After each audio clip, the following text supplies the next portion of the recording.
एक बड़े साथी को एक छोटी सी छड़ी के द्वारा कंट्रोल किया जाता है, लेकिन क्या वो छड़ी उस हाथी से बड़ी है? बिल्कुल भी नहीं। एक छोटी सी मोमबत्ती बहुत से अंधेरे को खत्म करती है, लेकिन क्या वो मोमबत्ती अंधेरे से बड़ी होती है? बिल्कुल भी नहीं। एक बड़े से पहाड़ को एक बिजली पल भर में तोड़ देती है, लेकिन क्या वो बिजली उस पहाड़ से बड़ी होती है?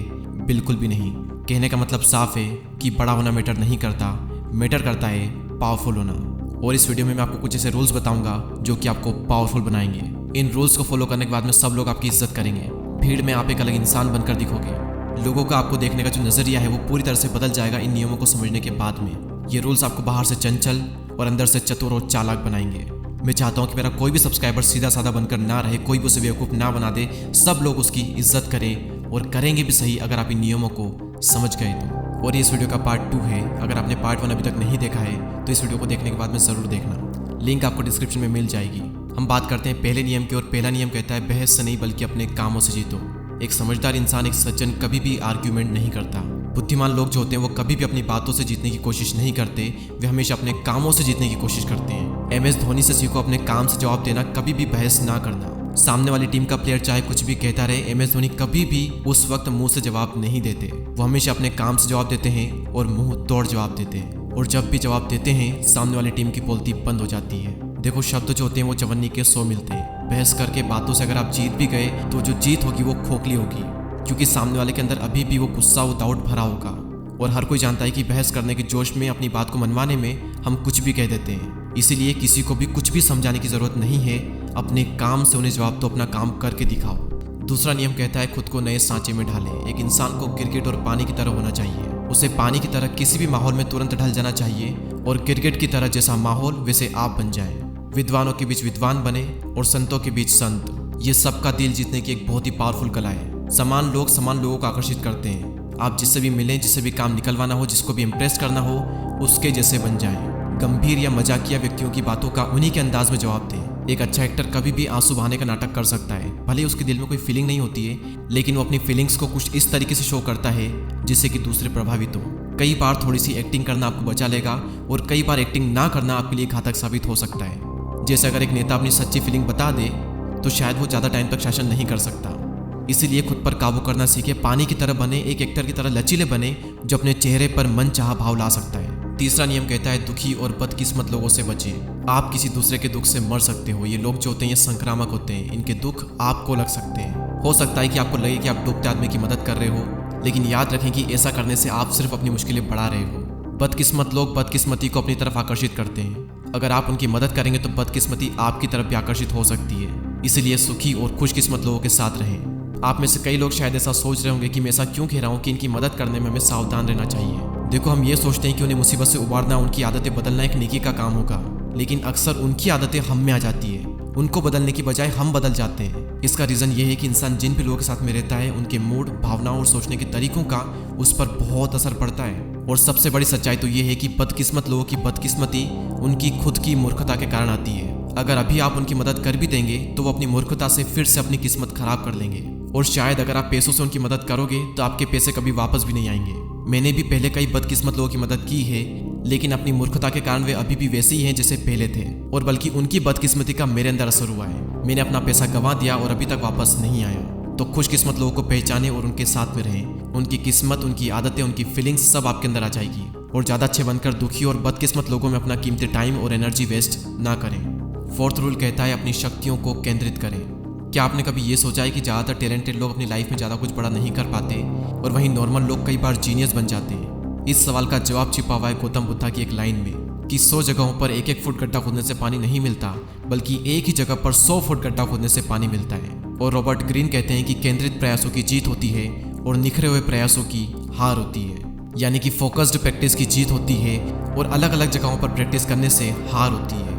बहुत से काम करने वाला व्यक्ति कभी भी औसत से ज़्यादा ऊपर नहीं उठ पाता, और यही कारण है कि कई बार जो लोग हमें बहुत ही टैलेंटेड दिखते हैं वे अपनी ज़िंदगी में ज़्यादा कुछ बड़ा नहीं कर पाते। जिन भी लोगों का इंटरेस्ट मल्टीपल चीज़ों में होता है उनका दुर्भाग्य ये होता है कि वे हर काम में हाथों डालते हैं, लेकिन किसी भी एक काम पर उनकी मजबूत पकड़ नहीं होती है। किसी भी एक फील्ड में वो बहुत कुछ बड़ा नहीं कर पाते हैं। एकाग्रता से हाई पोजीशन मिलती है और इंसान बहुत आगे तक जाता है। और रॉबर्ट ग्रीन कहते हैं कि एकाग्रता को बिखराव से ज़्यादा बहुमूल्य माने। अपनी शक्तियों को केंद्रित करें, यानी अपनी सारी पावर को एक जगह पर फोकस करें। 5वां नियम कहता है टाइमिंग की कला में माहिर बने। कभी भी जल्दबाजी में ना दिखे। जल्दबाजी में, हड़बड़ाहट में ऐसा लगता है जैसे कि आपका खुद पर और अपने समय पर नियंत्रण नहीं है। हमेशा धैर्यवान नजर आए, जैसे आपको यह पूरा विश्वास हो कि आखिरकार आप ही सफल होंगे। एक बार एक राजा ने 2 लोगों को मौत की सजा सुनाई। उनमें से एक ये जानता था कि राजा को अपने घोड़े से बहुत प्यार है, तो उसने राजा से कहा कि अगर वो उसकी जान बख्श देगा तो वो उसके घोड़े को 1 साल में उड़ना सिखा देगा।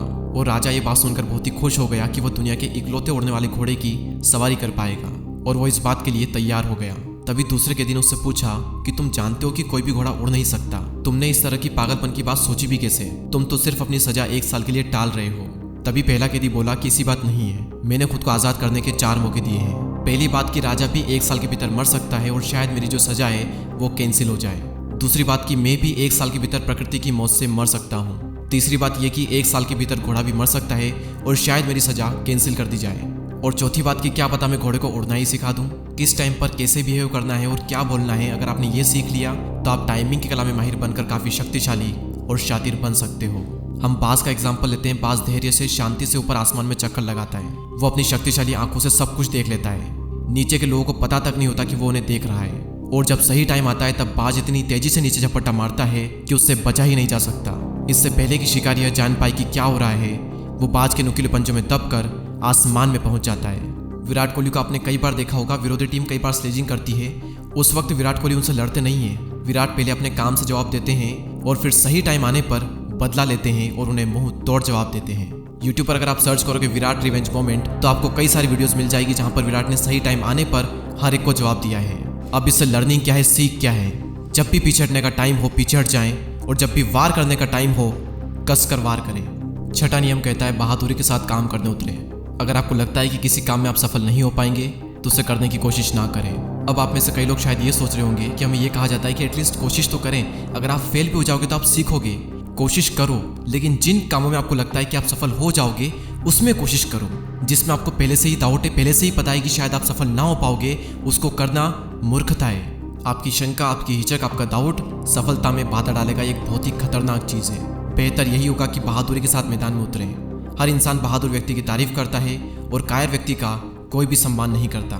और रॉबर्ट ग्रीन कहते हैं कि सावधान होने की बजाय साहसी होना बेहतर है। तकदीर और लड़कियां एक जैसी होती है। साफ साफ दिखाई देता है कि तकदीर बहादुर लोगों का साथ देती है और कायर लोगों के पास भी नहीं भटकती। और ठीक तकदीर की तरह लड़कियां भी बहादुर और कॉन्फिडेंट लड़कों को ही पसंद करती है। 7वां नियम, यह जान ले कि सामने कौन है। कभी भी गलत व्यक्ति को नाराज न करे। एक बार एक कौवा एक भेड़ की पीठ पर जाकर बैठ गया और उसे परेशान करने लगा। भेड़ मजबूरन उसे काफी समय तक इधर उधर करती रही और फिर बोली कि अगर तुम किसी कुत्ते के साथ में भी ऐसा ही व्यवहार करते तो वो तुम्हें अपने दांतों से मजा चखा देता। इस बात पर कौवे ने जवाब दिया कि मैं सिर्फ कमजोर लोगों को सताता हूँ और शक्तिशाली लोगों की चापलूसी करता हूँ। मुझे पता है कि मुझे किसके साथ कैसा व्यवहार करना है। इस कौवे की तरह आपको किसी को सताना तो नहीं है, लेकिन ध्यान रहे कि कुत्ते की पीठ पर बैठने मत चले जाना। दुनिया में कई तरह के लोग होते हैं। ये कभी मत सोचना कि हर व्यक्ति पर आपकी एक ही रणनीति काम करेगी। कुछ लोगों के साथ में अगर आप धोखा या चालबाजी करोगे तो कई बार वो बदला लेने के लिए अपनी पूरी जिंदगी लगा देंगे।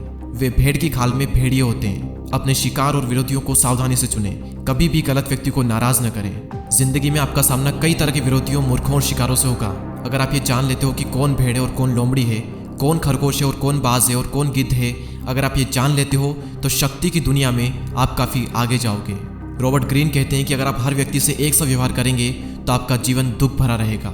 और याद रखें कि कितना ही महत्वहीन या फिर छोटा व्यक्ति क्यों ना हो, वो भी कभी ना कभी आपके काम आ सकता है। लेकिन अगर आपने कभी उसका अपमान किया है तो वो आपके काम कभी नहीं आएगा। गलतियों को अक्सर माफ कर दिया जाता है, लेकिन अपमान को कभी माफ नहीं किया जाता। हमारी जो सेल्फ रेस्पेक्ट होती है, हमारा जो गर्व होता है, वो इसे हमेशा याद रखता है। इसलिए कभी भी गलत व्यक्ति को नाराज न करें और न ही किसी का अपमान करें। 8वां और बहुत ही पावरफुल नियम, जो चीजें आप पा न सकें उनका तिरस्कार करें। उन्हें नजरअंदाज करना ही सर्वश्रेष्ठ प्रतिशोध है। आपने अपनी जिंदगी में कई बार बात नोटिस की होगी कि हमारी इच्छा के अक्सर विपरीत परिणाम होते हैं। आप किसी चीज को जितना ज्यादा चाहते हो, आप उसका जितना ज्यादा पीछा करते हो, वो चीज आपसे उतनी ही दूर भागती है। और शायद इसका कारण ये हो सकता है कि आपका जो इंटरेस्ट है वो बहुत ही स्ट्रांग है, क्योंकि इससे कई बार लोग अजीब महसूस करते हैं और कई बार तो डर भी जाते हैं। अनियंत्रित इच्छा से आप कमजोर, अयोग्य और दयनीय नजर आते हैं। तो सवाल यहाँ पर आता है कि हम करें क्या? जैसा कि इस नियम का नाम है, जो आप पा ना सके उसे इग्नोर करें। इग्नोर करना ही सबसे बड़ा प्रतिशोध है, सबसे बड़ा बदला है। जिस भी इंसान को आप चाहते हो उसमें इंटरेस्ट ना दिखाएं। क्योंकि कई बार इग्नोर करने से ज़्यादा भाव ना देने से वैल्यू बढ़ती है। और जब आपकी वैल्यू बढ़ेगी तो शायद जो आप पाना चाहते हो वो आपको मिल भी जाए आपकी हाई वैल्यू की वजह से। और ज़िंदगी में कई बार ऐसा होगा कि आप जो चाहते हो वो आपको ना भी मिले, तो जो ना मिले उसे स्वीकार करो और उसे इग्नोर करो और ज़िंदगी में आगे बढ़ो। मैं एक बार फिर से ये सारे नियम रिवाइज करा देता हूँ। पहला नियम कहता है बहस से नहीं बल्कि अपने कामों से जीतो। दूसरा नियम कहता है खुद को नए सांचे में ढालें, यानी पानी की तरह बन जाए। तीसरा नियम दुखी और बदकिस्मत लोगों से बचें। चौथा नियम अपनी शक्तियों को केंद्रित करें। पांचवा टाइमिंग की कला में माहिर बने। छठा नियम बहादुरी के साथ काम करने उतरें। सातवां नियम यह जान ले कि सामने कौन है, गलत व्यक्ति को कभी भी नाराज न करें। और आठवां नियम कहता है जो चीज़ आप पा न सकें उनका तिरस्कार करें, उन्हें नज़रअंदाज करना ही सर्वश्रेष्ठ प्रतिशोध है। अगर आपने इस वीडियो का पार्ट 1 नहीं देखा है तो ऊपर आई कार्ड में, एंड स्क्रीन में या फिर नीचे डिस्क्रिप्शन में आपको लिंक मिल जाएगी। एक बार उस वीडियो को भी ज़रूर देखें। और ये सभी रूल्स जो कि मैंने आपको बताए हैं ये लिए गए हैं 48 लॉज ऑफ पावर बुक से। अगर आप इस बुक को पढ़ना चाहते हो तो डिस्क्रिप्शन में लिंक है। ये बुक हिंदी और इंग्लिश दोनों में अवेलेबल है। और इस वीडियो को शेयर करें अपने सीधे साधे दोस्तों के साथ में, ताकि वे भी चतुर और चालाक बन पाएं। और हमसे जुड़ने के लिए सब्सक्राइब करके बेल आइकन को प्रेस करें। मैं मिलूंगा आपसे अगले वीडियो में, तब तक के लिए जय हिंद, जय भारत।